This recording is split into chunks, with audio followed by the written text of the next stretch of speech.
सन 2025 की सर्दियों की रात थी। पाकिस्तान के बलूचिस्तान इलाके में ज़मीन अचानक कांपने लगी। लोग सोचने लगे कि ये कोई भूकंप है, लेकिन ये भूकंप नहीं था। ये किसी चीज़ के आने की आहट थी। एक पुराना खंडहर जो सदियों से बंद था, अचानक दरवाजे खुद ब खुद खुल गए। अंदर से काली धुंध निकली और हवा में फैल गई। कहते हैं उस खंडहर में जालिम अजरा नाम की एक आत्मा कैद थी, एक औरत जो मुगलों के ज़माने में एक जादूगरनी थी। उसे जिंदा जला दिया गया था क्योंकि वो इंसानों को गुलाम बनाकर अपनी आत्मा को अमर बना रही थी। उसकी मौत से पहले उसने कसम खाई थी कि वो एक दिन लौटेगी और पूरे पाकिस्तान को अपनी परछाई में कैद कर लेगी। एक रात इस भूत ने रावलपिंडी के एक छोटे से गांव में अपना पहला शिकार किया। लोगों की आंखों में खून उतर आया। उनके चेहरों पर मुस्कान की जगह एक अजीब सा डर दिखने लगा। देखते ही देखते गांव के सारे लोग एक दूसरे को मारने लगे, मानो उनके ऊपर किसी और का काबू हो। सरकार ने इस अजीब घटनाओं पर ध्यान देना शुरू किया, लेकिन जो भी अफसर उस गांव में गया वो लौट कर नहीं आया। कैमरे पर सिर्फ एक चीज़ रिकॉर्ड हुई, एक लंबी धुएं जैसी परछाई जिसकी आंखें जल रही थीं। वह हवा में उड़ती थी और उसके साथ हर जगह अंधेरा फैलता था। फिर इस भूत ने लाहौर का रुख किया। पूरा शहर बिजली की रोशनी से अंधेरे में डूब गया।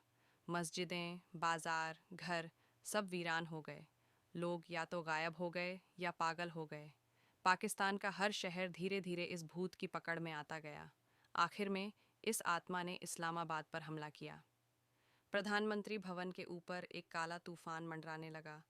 जैसे ही अजरा की आत्मा ने संसद भवन में कदम रखा, पूरी इमारत पिघलने लगी, जैसे मोम की बनी हो।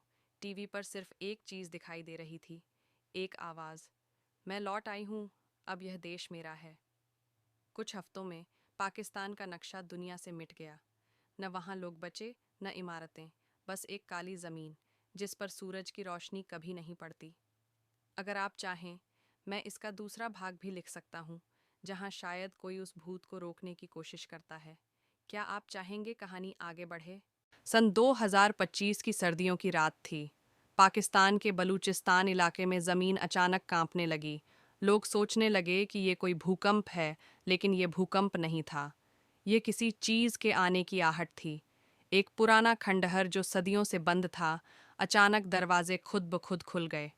अंदर से काली धुंध निकली और हवा में फैल गई। कहते हैं उस खंडहर में जालिम अजरा नाम की एक आत्मा कैद थी, एक औरत जो मुगलों के ज़माने में एक जादूगरनी थी। उसे जिंदा जला दिया गया था क्योंकि वो इंसानों को गुलाम बनाकर अपनी आत्मा को अमर बना रही थी।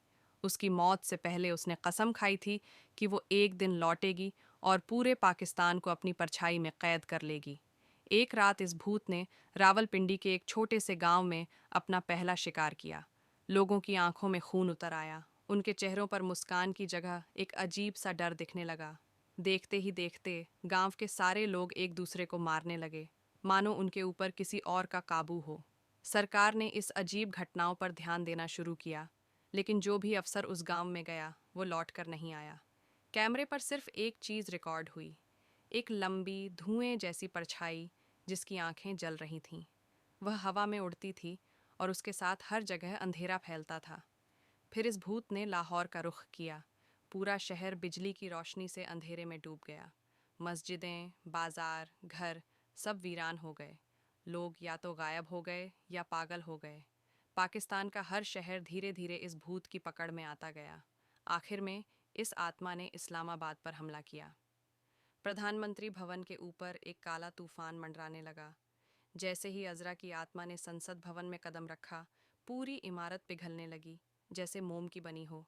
टीवी पर सिर्फ एक चीज़ दिखाई दे रही थी, एक आवाज़, मैं लौट आई हूँ, अब यह देश मेरा है। कुछ हफ्तों में पाकिस्तान का नक्शा दुनिया से मिट गया।